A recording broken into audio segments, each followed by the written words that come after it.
Toaliko Bandela. La CENCO présente ses esquisses à ce qui concerne les écoles conventionnées catholiques. Découverte sur la liste des écoles fictives bénéficiaires de la gratuité de l'enseignement en République démocratique du Congo. Près de 1200 écoles fictives, les prélats catholiques parlent d'une erreur commise de leur part. Qu'on a représenté aux esquisses. Émissaire déjà la présidence va dépêcher à Rome. Na ba liste ya ba école nyoso pona kokende kolakisa pape boni église universelle na basali ye acha bali kosala soni ya église universelle à instruire na IGF à sala musala na ye baye bananu nombre malgré balina nous supposer que non ils allaient plus de 1200 enseignants bayeba cause à la plus ou moins mais combien de enseignants wana babandaki ko sambongo et puis est-ce que enseignants wana est-ce que normalement babandaki ko exister. Bonjour ma bande konabiso nyoso ya rumeur de Kinshasa sango ya Congo ba nyoso bazuli bako ya ko landa biso lelo lisusu toye na banda kuna bino kopesa bino actualité politique ya mayenyoso ezali kolekana na mboka na biso. Mukolo ya lelo ezali mukolo oyo premier ministre bakosala ye bako auditionner programme na ye devant les élus du peuple et puis ekolandisama na investiture ya gouvernement ya union sacrée. Mais le lot robeta masolo vraiment ebele oyo vraiment mokile bandaki koloba kocha bakal mais lelo sikoyo awa vérité est éclatée au grand jour. Senko akomeli président de la République lettre nakati ya lettre wana Senko akomini. Donc beaucoup comprendre que titre nabiso ya émission nabiso ya mukolo ya lelo ezali Fachi rejette les esquisses de la CENCO et instruit na IGF de faire son travail. Audition du programme du Premier ministre devant les députés. Wana ezali masolo otorobeta lelo Fachi abwaki sinaeba excuse ya CENCO alobi ngai nazali kuna te 1200 écoles fictives depuis Zaïre pour gratuité il paraîtrait série morobo et à l'époque à Mobutu ezalaka j'espère en 80 bato bazali na précision bako komela biso soit année 85, 86, 70, mais quand même les alaka. Tu apprends un certain temps et au katana, mutu aye kozongi sayango lisusu ezali président Félix Antoine Tshisekedi Tshilombo. Awa sikoyo mama na likambo ezali nini? Bomonaki IGF asali audit na niveau il y a ministère, il y a enseignement. Oh, les canibisons sont au bien. Et ça coûte la ministre, oh, il y a pas kataki. Dernier aliwana masolo ya ali kobeta mapoison ngawa na ali komona batu mususu bako sala bako loba ode azongi mais vraiment na azongité. Na ba information oh nazali na yango na tongo ya lelo azali na no niveau ya Brazzaville na détention mais akuzonga. Mais en entendant ye azonga Senko Basoto déjà premier pour la chef de l'État correspondance il y a qu'à s'excuser mes chers compatriotes il y a li participer mawa tu aller autant là vraiment na mukuse pour tu aller courir derrière le temps nous tous à comprendre au moins Fachi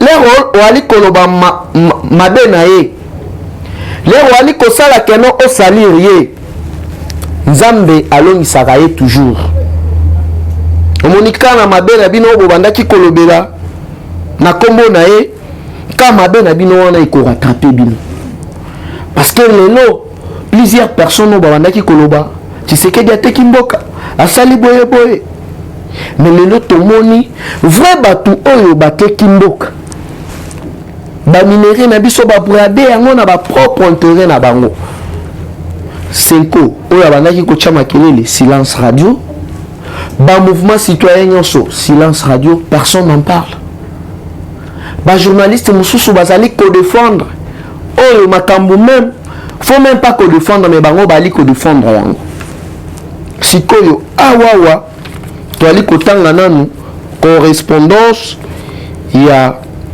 église catholique oyo bakomeli chef de l'état bali ko présenter ba esquisse tala tokoyeba bino na misala na bino tokoyeba bino na misala na bino toali kotanga dans une correspondance adressée au chef de l'État, son Excellence Félix Antoine Tshisekedi Tshilombo. La Senko présente ses excuses. La Senko présente ses excuses à ce qui concerne les écoles conventionnées catholiques. Découverte sur la liste des écoles fictives bénéficiaires de la gratuité de l'enseignement en République démocratique du Congo. Près de 1200 écoles fictives, les prélats catholiques parlent d'une erreur commise de leur part. Mes chers compatriotes, qui s'esquisse s'acquise. État de droit est makambu ya erreur ezalaki te awa boyembaki oteno il faut tozali kolobela concernant intégralité et gratuité enseignement sur toute l'étendue alors que bobandaki kosala semblant voilà qui terme oyo balobaka ba charlatan boali ko profiter na ignorance ya peuple congolais mususu oyo bazali kidiba oyo bazali distrait oyo bazali na kati ya un trouble pour rencontrer mensonge mais mensonge yango boali ko accompagner yango na Bible mais lelo Nzambe a confondre bino toali ko bandela la Senko présente ses esquisses à ce qui concerne les écoles conventionnées catholiques. Découverte sur la liste des écoles fictives bénéficiaires de la gratuité de l'enseignement en République démocratique du Congo. Près de 1200 écoles fictives, les prélats catholiques parlent d'une erreur commise de leur part. La Senko a signalé à l'autorité que parmi ces écoles listées et présentées sur la liste de la gratuité de l'enseignement, il y aura certaines écoles enregistrées à l'époque d'Isaïe qui ont connu une rupture de fonctionnement et qui ne devraient pas être reconduites sur la dite liste. Botika koko sabiso. Botika koko sabiso. Parce que nayebi parmi biso bato oyo to denosaka bato basambelaka na église catholique bazali ngai moko tina ali boye mère na biso asambelaka kuna na papa ya biso mais ndenge ezali wana vérité ebebisaka bilamba te congolais il faut ayeba po bato mosusu bazali kotala o te no bapaster tokolobela yango te vérité ebebisaka bilamba te awa sikoyo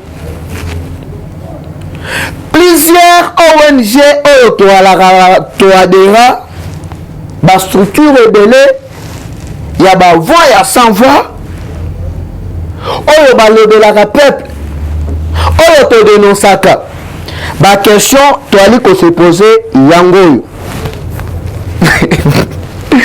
plusieurs questions qui interviennent sur ce dossier en rapport avec l'église catholique sont que depuis toujours ces écoles catholiques étaient servies comme celles qui fonctionnaient normalement avec le personnel enseignant. Cependant, plus d'un Congolais se pose la question de savoir si les enquêtes pourraient intervenir dans ces dossiers, a déclaré l'IGF à travers son numéro 1, Gilles Alengeti. Vérité et batamaka. Okobomba vérité. Mais vérité les ebimaka. Il y a la vraiment mabe makasi. Mes chers compatriotes, l'être ali vraiment moulaï. Toali totangi le fisc ba point moko yali très essentiel. Gaïna binoto mituna na nous question. Ba école oyo yalaki na ba palette nyonso oyo ba servir ba enseignant. Ba bandaki ko bénéficier na gratuité ya enseignement parce que awa ba lobi bien que non yali na plus de 6200 enseignants. Oyo ba bandaki ko bénéficier na salaire.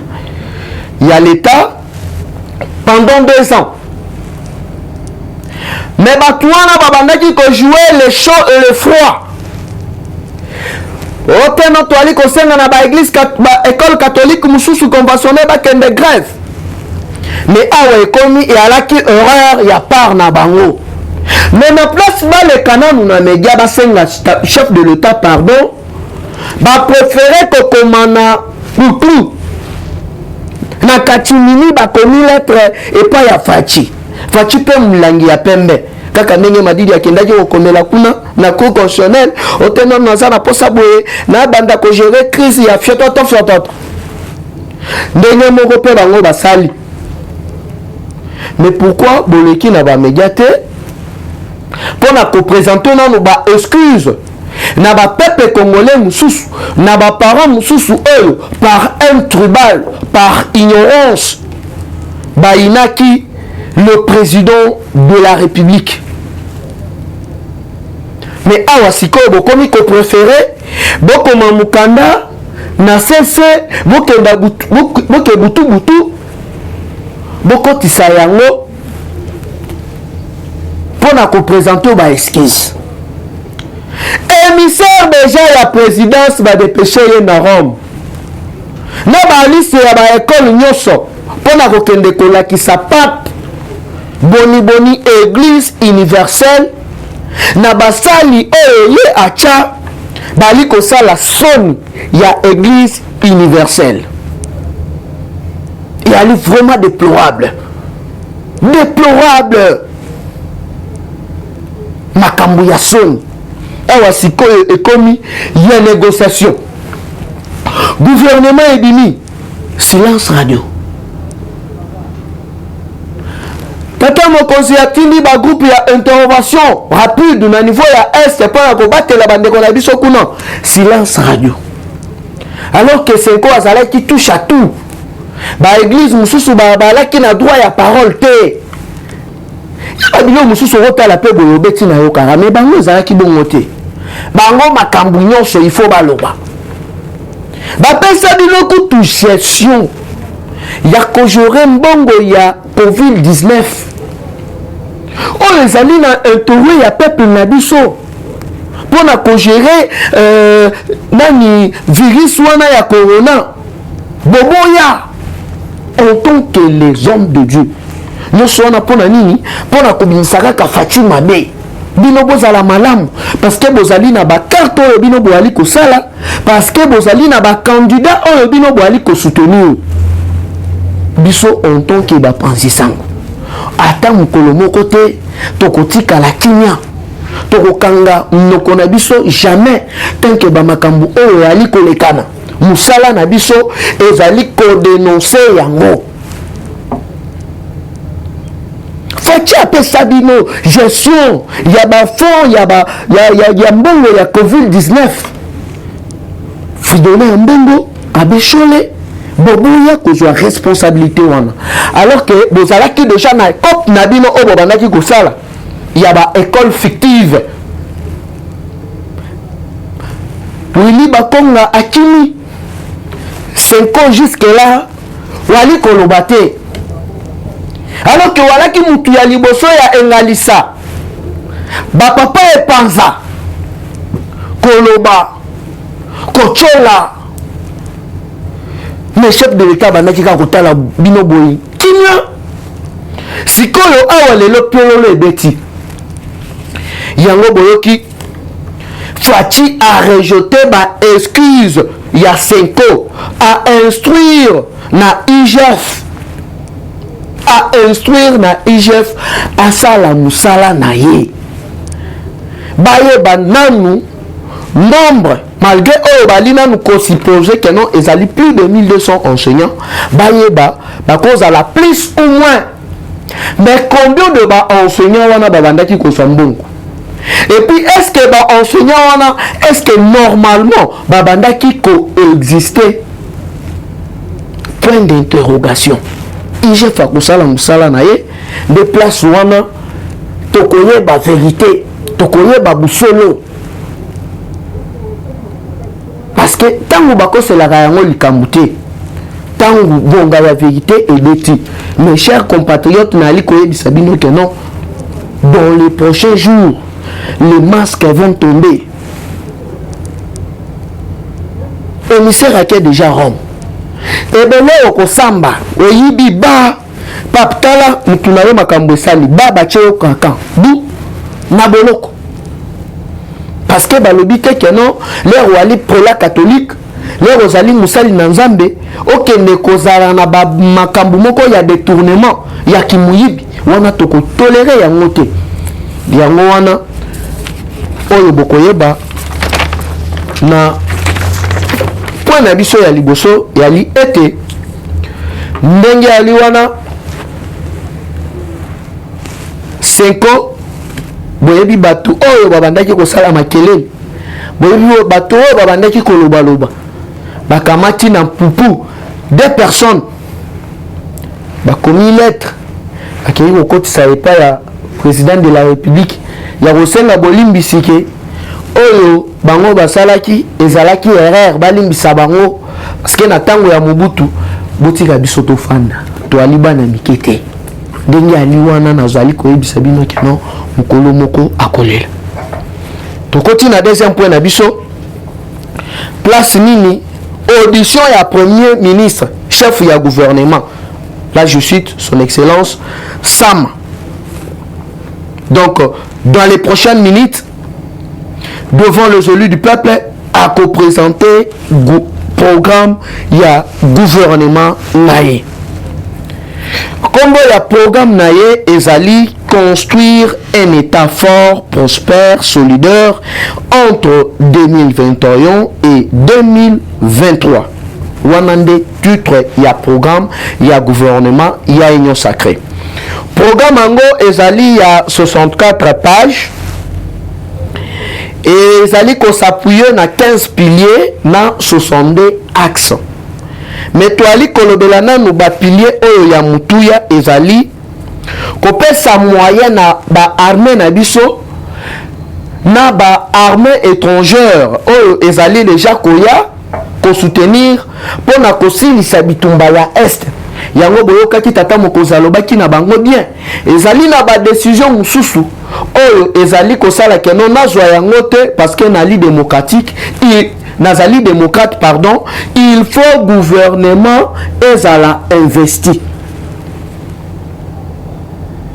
Alors bako tata mokonzi en tant que démocrate à cause de décision boyete il faut na nous gouvernement Samalukonde ezala investi na kati ya Assemblée nationale banani ba ko investir yango ezali ba élu du peuple ou soit oyo toali ko benga ba député yango ayebisaki bango a rappeler bango rôle na bango ya ko yebisa bango que non soki to échoué ezali biso nyonso parce que binonde peuple atindi bino boya kolobela ye to mettre programme oyo to soutenir programme oyo pour conserver peuple na biso boali devant histoire yango moni que non plusieurs va revenir à la raison fatiali mutute que non boye bakende ko pesa batumbongo basala boye ndenge batu mususu babandaki ko senga ko réclamer mbongo non fachi ali mutu oyo azali ko koza na puissance ya nzambe na makila ya nkolo Messia yango ali komona keno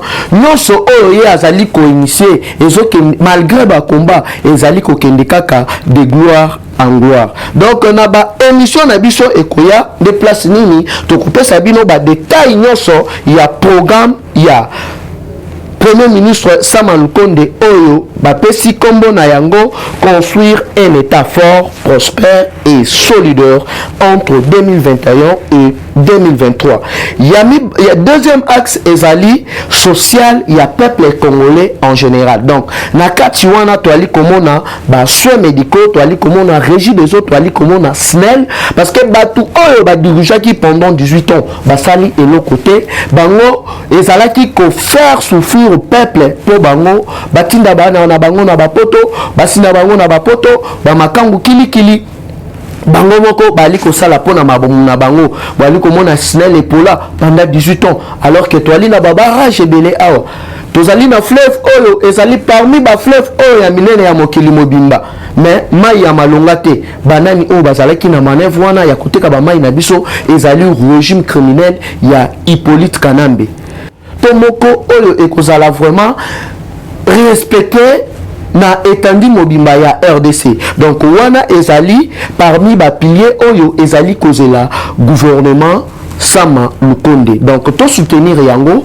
congolais nyonso to apporter soutien na biso na son excellence Félix Antoine Tshisekedi Tshilombo parce que na suka na yango de place oyo baye ko conclure que non élection ekozala na 2023 mais avant to kende élection na espace oyo ya 2 ans de place to kosala recensement ya ba congolais nyonso avant ya kokende élection toyeba qui est congolais qui ne l'est pas. Donc de place wana pena que non tokoyeba tous les Mbororo, tokoyeba tous les Burundais, tous les Ougandais, tous les Rwandais oyo bayaki ko infiltrer biso na kati ya mboka na biso et puis ba nyonso ya peuple bazalaki d'accord mais nanga beaucoup na ya voisin moi groupe ya Bambororo donc bazali kolela na ndenge moko ya kosakana te parce que ba comprendre que non ba cop na bango ya guerre ba vivre na bango ba bandaki kosala na kati ya Assemblée nationale esili ezalaki wabino mwana koli numéro nanga ezali toujours le même plus 243 89 784 33 42 plus 243 89 784 33 42. Bye bye et dans les prochains numéros. Eshima, votre magazine qui bat au rythme de l'actualité. Une réponse à vos besoins en information, un éclairage dans divers domaines. Impartial, documenté, instructif. Eshima au cœur de l'info. Retrouvez la nouvelle édition. Exclusivité. Eustache Mouandi, ministre d'État, ministre des Ressources hydrauliques, relève le défi de la libéralisation du secteur de l'électricité. Des actions concrètes. Cap sur la libéralisation de l'électricité. Installation des mandataires ARE et ANSER. Fonds Mwinda, qui permettra de fournir de l'énergie électrique propre à 15 millions des Congolais. Signature contrat B-Box. Plusieurs protocoles d'accord signés dans le cadre de la mise en application de la loi sur l'électricité. Les avancées enregistrées dans les secteurs des ressources hydrauliques et électricité grâce à la vision du ministre d'État Eustache Mouandi représentent un acquis indispensable qui balise le chemin vers l'effectivité de l'amélioration du taux de desserte en eau potable et en électricité. Focus. Payer l'impôt est un devoir civique. Le directeur général de la DGI, Barnabé Mwakadi, sensibilise les assujettis. Dossier Eshima, les épidémies les plus dévastatrices de l'histoire. Nation, le ministre d'État Ribens Mikindo met en valeur les blocs pétroliers et gaziers de la RDC afin de transformer les potentialités en hydrocarbures en véritable richesse. Élection 2023, le compte à rebours de la Senco. À lire également les portraits de Kelly Kounté, journaliste chevronné. Économie, budget 2021, moins ambitieux, plus réaliste. Culture, les tabous de l'inceste. Retrouvez l'intégralité du magazine Eshima dans les kiosques. Eshima Magazine, un nouveau standard d'information.